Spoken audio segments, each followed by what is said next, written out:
अस्सलाम वालेकुम नाज़रीन, मेहरान टीवी न्यूज़ में भलेकार आऊंगा यहाँ पेरिया गुल सबका पेरी एक नज़र हेडलाइंस ते गज़ारी सूरत हाल ते 8 इस्लामी मुल्कनि जे परॾी वज़ीरनि जो इजलास अॼु तुर्किया में थींदो।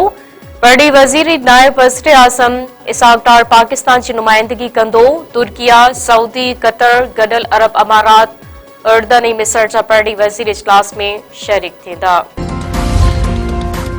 गजा में जंग बंदी बावजूद इसराइल जा हमला, वधीक हिकु फ़लस्तीनी शहीद, हमास वधीक 3 यरगमालियुनि जा लाश इसराइल हवाले करे छॾिया।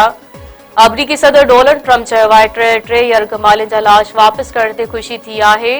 पेंटागोन खे नाइजेरिया में कार्रवाई लाइ हुकुम ॾेई छॾियो आहे। लाहौर समेत पंजाब के शहरनि में फिज़ाई गदलाण शिदत अख्तियार करे वई। गुजरावाला, फैसलाबाद ऐं ॿियनि शहरनि में रवासनि लाइ खुलियल फिज़ा में साह खणण बि मुश्किल। लाहौर दुनिया जो सभ खां वधीक गदलाण वारो शहर बणिजी वियो। कराची जो चौथो नंबर अची वियो। खानपुर महर वेझो ॻोठ ते हथियारबंदनि जो हमलो, नौजवान क़तल, औरत ज़ख़्मी।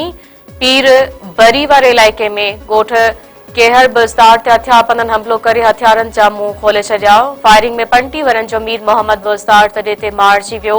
औरत सगीरा बुज़दार ज़ख़्मी। पुलिस जो चवणु आहे त वाक़े जो कारण मालूम नाहे थियो, जांच कई पई वञे।